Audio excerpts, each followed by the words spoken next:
My name is Sue Cathcart, and I would describe myself as a folk artist or outsider artist. I never thought of myself as an artist until maybe a couple of years ago when I was in Zagreb, and I went to the folk art museum there. And I kind of recognised some of the stuff that was in there and thought that a lot of it had similarities with the things that I made. And it was almost like a relief. I was thinking like, oh, well, I kind of know where I am now. I know what I make is a bit art-like. I never went to art college. I wanted to go to art college, but in the 1980s, it was kind of not seen as something that was, kind of a proper profession. It, wasn't something that would give you security. So I did a combined degree of English and history and art instead. But I always made things all the time, and I just loved making things, anything that I could get my hands on. And the things that I made were usually sort of creatures and dolls and, sort of things that were made out of scraps. And I like to tell stories with them as well. And some of the things that I make now, I actually even paint stories on the actual pieces, like Dancing with My Cat, which is a story, I suppose, of, somebody having just a really nice moment of dancing with their cat. And I dance with my cat, actually. It doesn't mind. I have two cats. One you can dance with, one you definitely can't dance with at all. So I didn't go to art college, and I learnt all my art techniques from all sorts of different people in different places, and I'm constantly learning and constantly trying new things. And maybe that's kind of a good thing that, there's no limits to what you can do. So I make lots and lots of things, and I make things out of recycled materials, and I never plan what I'm going to make. I just kind of see something and think, what could I do with that? So my house is cluttered with things that I bring home, scraps and bits and pieces. Somebody very kindly sent me a bag full of Edwardian long kid gloves, which are very beautiful. And I looked at them for ages and ages. And I started making some dolls out of them. And then I thought, well, if I stuffed it, it would look just like a hand. And then I put fabric watch and rings on it. And then, of course, because everything has to be cat orientated, I put it in the cat's mouth. Made this massive big cat out of papier-mâché. And then thought, well, what's the story? And then obviously kind of thinking it's biting the hand that feeds it, because that's quite a cliche. And then I embroidered a whiskers pouch and put that in the hand. So it's pretty obvious, and that's kind of the title of the exhibition, isn't it? It's obvious. My stuff is obvious. It's made out of obvious materials. It's kind of, there's no huge meaning. I don't claim to have any sort of like deep artistic messages for anybody. I like to entertain. I want people to laugh.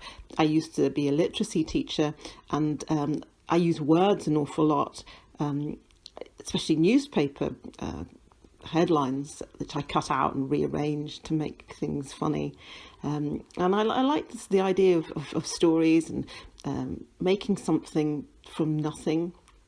I have a character called Mr. Papers who does lots of very naughty things, and I like him to have all his different adventures with his friends, and I photograph him and his friends and make up long stories which I post on Instagram and Facebook, and lots of people are very funny, much funnier than me actually, and they engage with the stories, and they kind of take them off to different places, and they kind of inhabit the stories themselves. So I think that's brilliant. I love the art of storytelling. I think it's an amazing thing.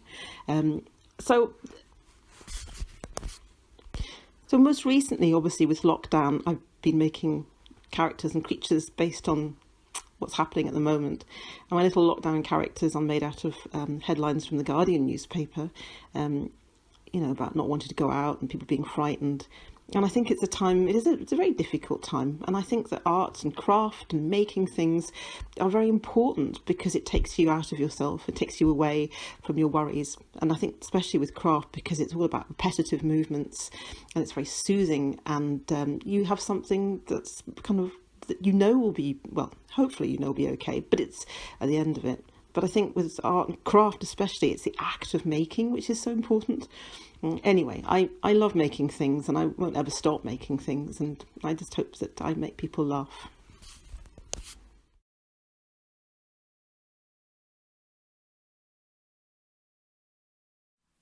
Hello, I'm Aimée Nelson and I'm an artist based in Belfast. My practice really explores the phenomena of light, and I use light as a subject, material and tool for making artwork. For the Obvious exhibition at Our Space, I have exhibited a work titled Cave, and Cave is a screen print which is made from ultraviolet ink, and installed beside the print is an ultraviolet torch. The artwork appears invisible, as presented in the gallery space is a white sheet of paper. However, a text becomes visible once illuminated by an ultraviolet torch. So essentially this torch becomes a searchlight, and it allows the audience to get a little bit more interactive with the work, and it allows them to discover what's behind the invisible. Cave examines the philosophical properties of light, as I am largely influenced by the writings of Greek philosopher Plato. So in this work in particular, it displays a text which is my own interpretation and reading of Plato's allegory of the cave. And an allegory is essentially a metaphor or a story which is used to interpret a hidden meaning. So in Plato's cave, he illustrates concepts of perception, but also fragility of perception, how fragile our perception actually is, as well as concepts like consciousness, knowledge and reality. And all of these are concepts that are increasingly relevant in today's society. I use this conceal and reveal element of the torch as a way to metaphorically describe the allegory itself. And so the work explores Plato's description of light, knowledge, perception and truth through this intimate act of reading by torchlight. By playfully exploring with the theme of obvious, I aim to examine the act of looking and its correspondence with knowledge.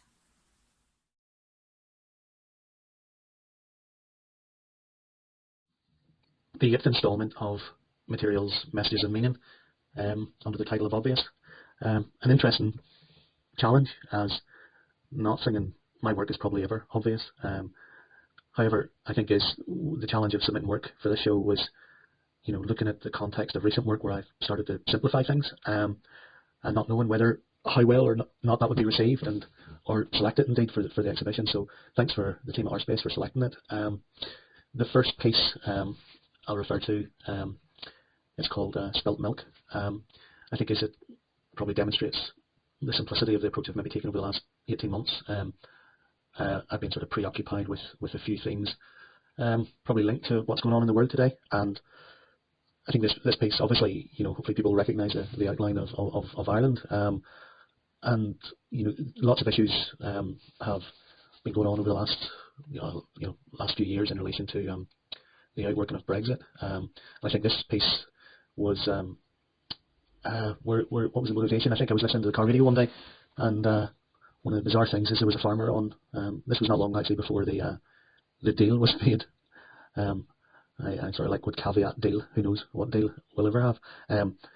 But this dairy farmer was on the radio, who was a proponent of Brexit, and he was jumping up and down at the thought that he might have to pour his milk down the drain. And I was trying to square this kind of attitude about the idea of be careful what you wish for, and the idea of sour milk, and using various techniques, digital imaging techniques. I tried to create that kind of that sour milk appearance in this, and then I think is a reference of actually setting it. I think came quite late in the day, but in kind of setting it out in outer space. It's a bit like I think the stimulus for that was probably Cadbury's logo or something like that. And I suppose then moving on from that piece and into this very odd-looking mousetrap, floating obviously again with the outline of the island of Ireland, and playing with words and looking at visual metaphors, and again the idea of be careful what you wish for, and so I used in that piece just cast out into the sea, afloat,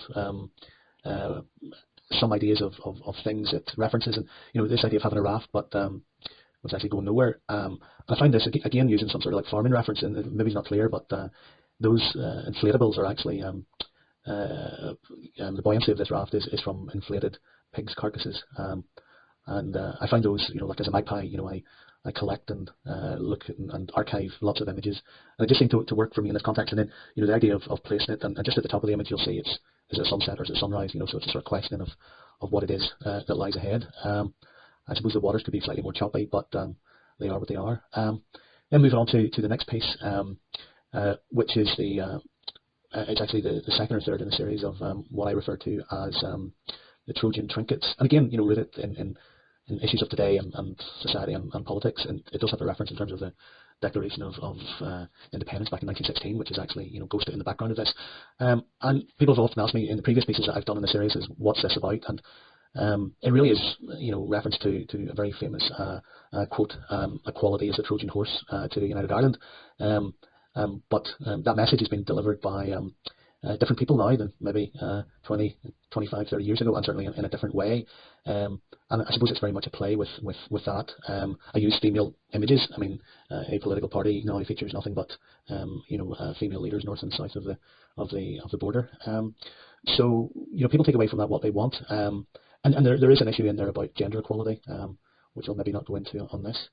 And then the final piece, which is probably maybe less linked, it still is obviously some sort of like a reference to today and issues, but I was reading something which referred to the internal combustion engines, and the letters at the start of that word abbreviated into ICE, and that was I just was totally intrigued by that. I mean, maybe it's something that's maybe been obvious for everybody, but the thought that the internal combustion engine ICE is ice, and so I've put this kind of receding polar ice shelf and this beach and trying to visualize it, and then in everybody's mind what is it that we should be thinking about, what responsibilities do we all have, and I've used the Rodin sculpture basically clipped into and sitting on top of a rusty old car, and in some ways that it pulls together a lot of different ideas, but again going back to the idea of submitting for the exhibition, it was obvious, and I think hopefully that these pieces that it is reasonably obvious what I've been trying to achieve.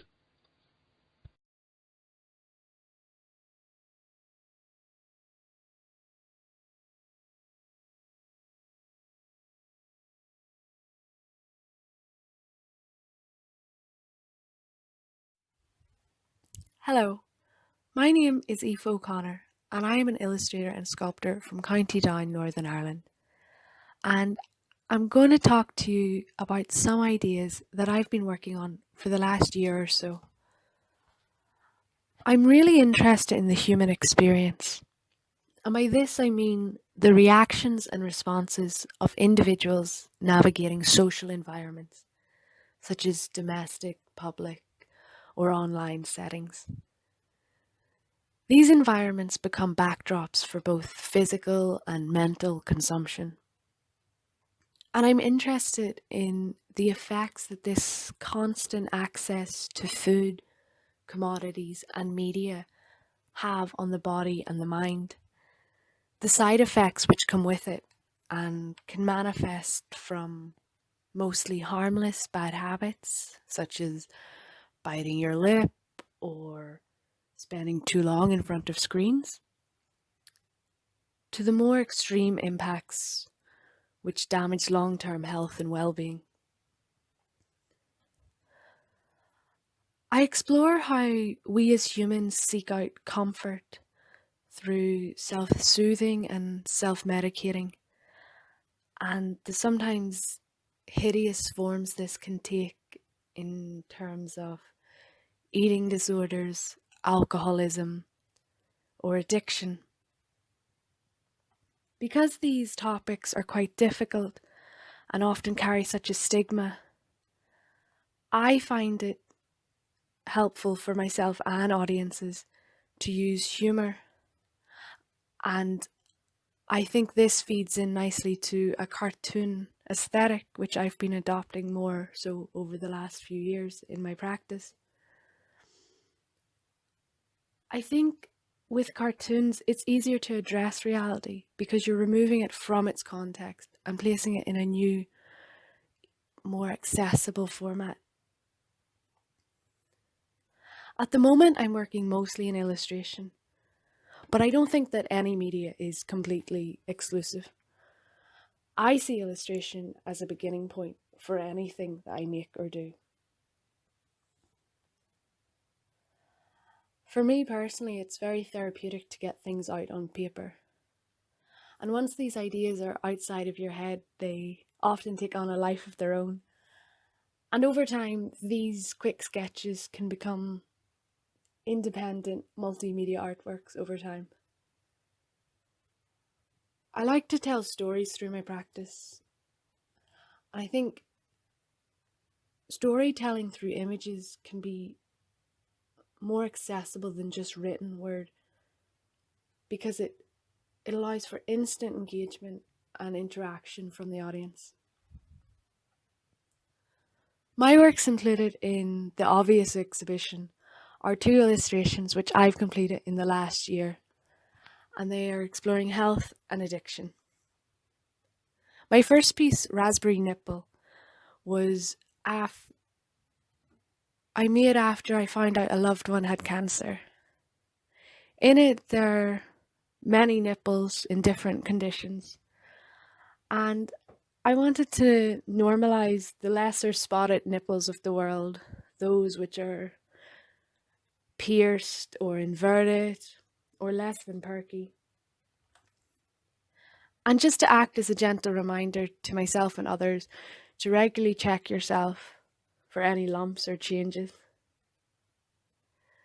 My second work, Handy, has a common motif in my work, and that's of hands dislocated from the body. For me, this absence of body symbolizes a lack of control for one suffering from addiction. The lack of autonomy one feels over their own body and actions when confronted with addiction. These are ideas I'm continually exploring because I don't think there is an end point, and it's something I'm personally interested in. I would just like to say thank you to Our Space Gallery Lisburn for the opportunity to share my work and ideas with you, and thank you for listening.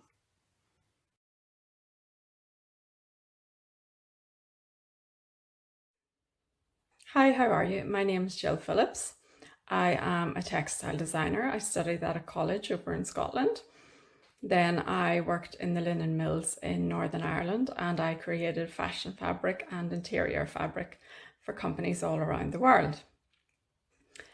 Now I work for galleries and with galleries, and I create exhibition pieces using textiles and technology and various other bits and pieces.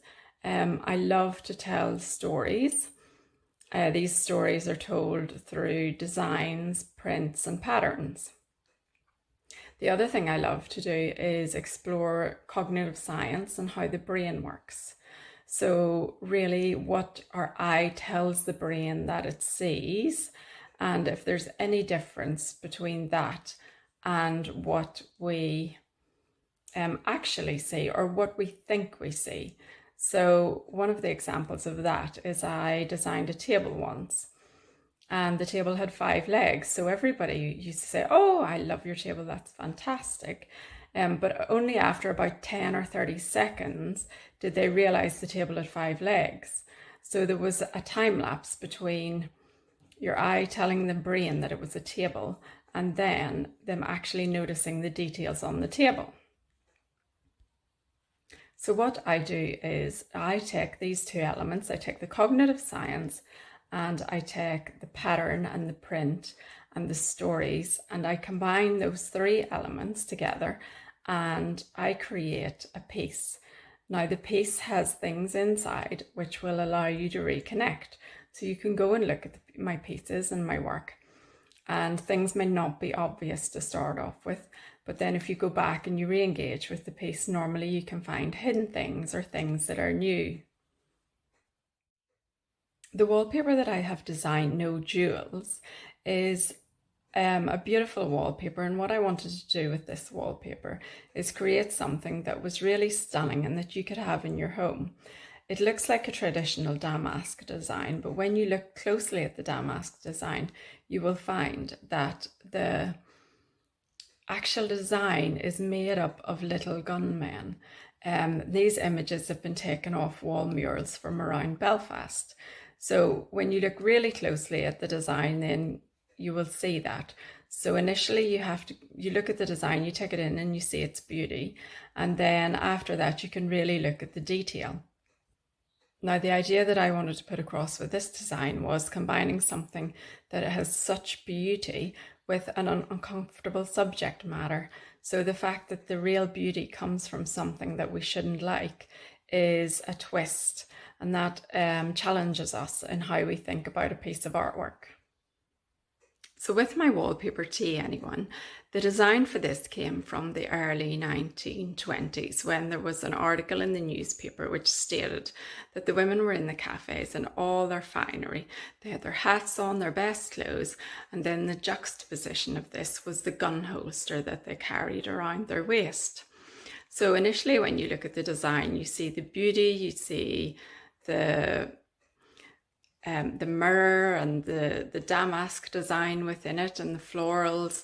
But it's only when you really look closely and you reconnect with the design that you see very subtly within amongst all this beauty, the woman does have a gun holster around her waist.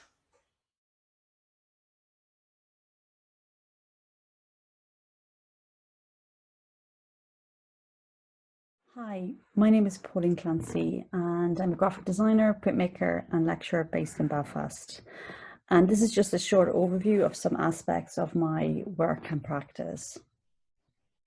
So my background is in graphic design. I've always been very interested in exploring language, typography, meaning and semiotics. I then began to combine this with screen printing when I was studying for my master's at Ulster University in Belfast in 2011. So my introduction to the print room was a moment when I realised I could use the skills that I had previously learned through graphic design and typography and apply them in another way through screen printing. So as a graphic designer, I approach the work that I make through screen printing very much from that graphic design perspective. And of course, there's something very immediate, exciting and satisfying about printing your own work and the tactile elements of the prints as well. So when I first started screen printing, I was very concerned about getting everything to be very precise and exact. And of course, as with any printmaking process, there's a level of fluidity that has to be embraced. And sometimes it's all those imperfections that can make something work. And that's really where the series of process books that I work on come from various type-based projects that I was working on in screen printing. I was creating test sheets on newsprint, and that's where you pull through a test to make sure that you're getting a clean print. So for many different reasons, including environmental and economic reasons, I was reusing these sheets by overprinting on them. So for a few months, I was just collecting these sheets, and then I started to realise that actually there was something very interesting happening with them, and they started to become a project in their own right. So I began to gather a number of these sheets together and then curate them into spreads, and then hand-bound the sheets to form what I term a series of process books. So you get lovely things happening with the overprinting, something very interesting was happening with the spreads themselves. So I was collating them very much from a design perspective, working with how opposing pages or spreads could work together. And these are one-off pieces, there are no additions, so in many ways they are considered artist books. So I'm very interested in the experimental or making process where the process can also become an outcome. And of course you get these lovely elements of chance and these interesting moments of dialogue and interruption that happens with the overprinting of elements. So these books, in many ways, they cannot be pre-planned, but are created from what is there. So in many ways, they are a record or they record a process. The spreads are created from a design sensibility in a very intuitive manner in response to the content or work that already exists. So the lovely thing about these process books is that no matter what I'm working on, these will continue to be created on the side, if you like. Another interesting aspect is the material substrate, where the inside pages are predominantly newsprint, which by its very nature is ephemeral. However, utilising the newsprint in this way curating the sheets into a range of spreads and hand-bound into a book, the important shifts from a material with a relatively low value to becoming a unique artifact. And this is just an overview of different prints, and that's an image taken in Belfast Print Workshop, where I am a member and I do most of my screen printing there. And I'm also a member of QSS Studios as well. And these are just some more typographic-based prints. And I'm also currently undertaking a practice-based PhD, which explores the materiality of language through typographic form. So I'm exploring analog and digital approaches to working with typography and where they can come together in a hybrid space. So I'm very interested in the idea of material exchanges and combining different processes. So for example, this example here is laser cut type on perspex, and then it's screen printed over. And this is a process book that has come from some of the typographic explorations I've done so far in my PhD research. And also looking at the non-materiality or computer language code, and perhaps the materiality of the surface on which it can exist. So this is just an exposed screen with some elements of code, and then the printing and overprinting of that. So like I said, I'm very much interested in this space where digital and analog can come together in one surface. And one of the ways that I'm exploring this is through interactive screen printing, where you can screen print with conductive ink, and then it can be linked to sensors through a Raspberry Pi or Arduino. And these are just some initial tests that I was exploring with crocodile clips, just to see, you know, what could work for me.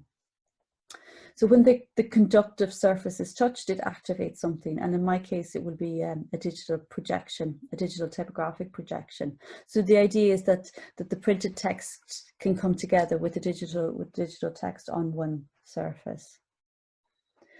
And finally, just finishing up, since 2012, I've created 16 in total of these process books, and I do hope to continue making them. And the text utilised within these current books are from my PhD research, and they're from a number of sources in relation to the content of the research. So for example, typography, language, materiality and meaning. And of course, working with elements of digital code.